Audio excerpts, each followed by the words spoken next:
Hey team, today I want to talk to you about emotional intensity and getting better at recognizing when it's okay to keep talking, to try to figure things out, or actually when it's time to walk, when it's time to move away.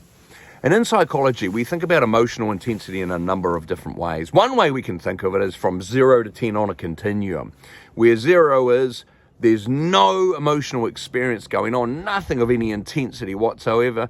Maybe we're sitting at the top of the mountain, universe is flowing through us, but there's nothing going on whatsoever. It really is fully driven by the thinking brain.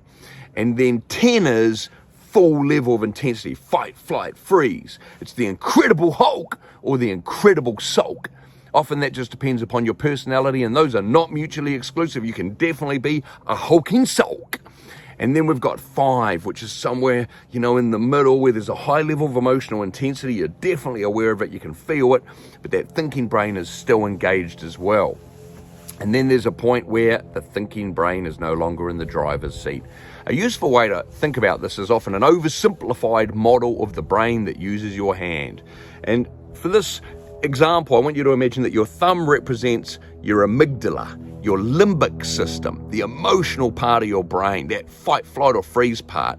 And again, just to reiterate, everything I'm saying here is an oversimplification in terms of how the brain works, but it's a useful one in terms of what we're talking about.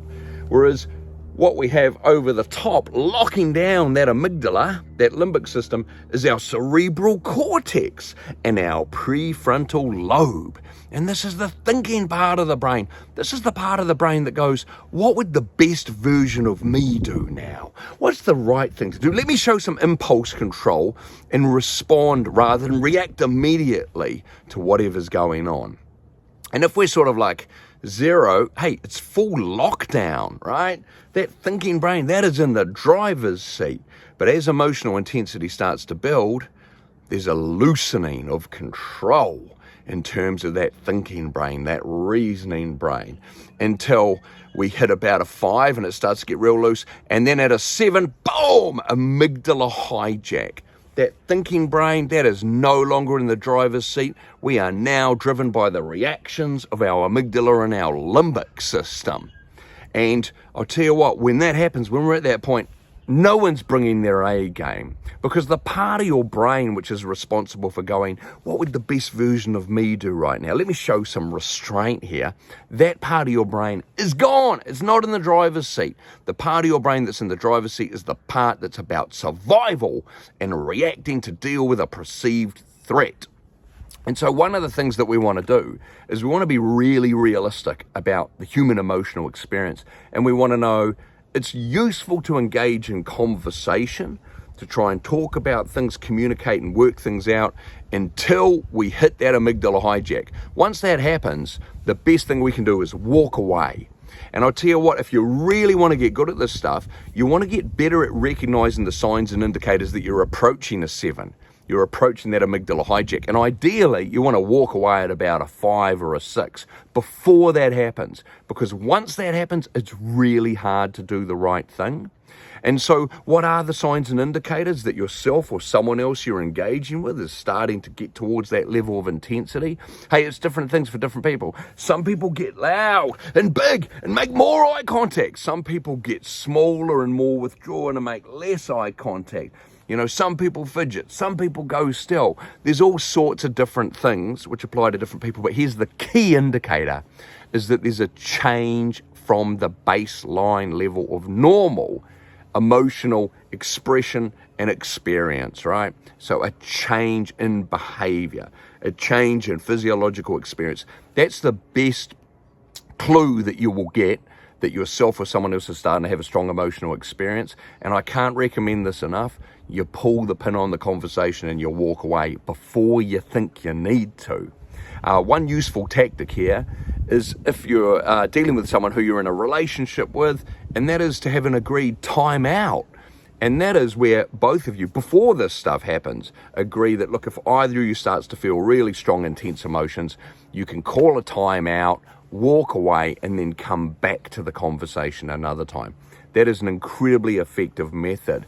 Also as well, in terms of difficult conversations with other people where maybe you need to walk away, but you don't have that same kind of relationship where you can have agreed upon timeouts. It may well be that you just think about something in advance that you can use to let both of you maintain your dignity, but separate and move away from that conversation. And that may well be something along the lines of, I really appreciate what you've shared. I'm actually going to need to walk away and think about this a bit more now before we carry on this conversation. And you see the way you make it about yourself, because that's less likely to escalate. If I go, you need to walk away and calm down, you better believe that amygdala hijack's going to be short-circuited. Boom! And here's something of interest for you to know too. We tend to say it happens at about a 7 out of 10. But some people have a really long fuse, and it takes them quite a bit to get to 7. Other people have a short fuse. Boom! I would count myself in that camp, quick reaction in that respect, quick emotional escalation. However, an interesting finding in psychology is this.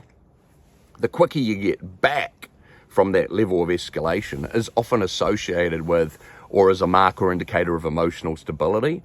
And people who have higher levels of emotional stability as a general tendency, as a personality trait, will tend to come back from that a bit quicker. But hey, look, we're all in different places there. And one of the key things to do is to know when to talk and know when to walk. All right, team.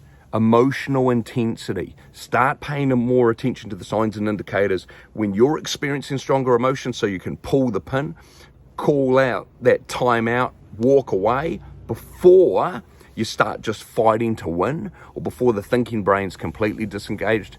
But also pay attention when you're engaging with other people for changes in behavior, which give you an indication that maybe they're starting to struggle to keep that amygdala locked down, and that it's important for you to be able to call that and walk away. So both of you maintain that dignity. All right, team, emotional intensity, you got this.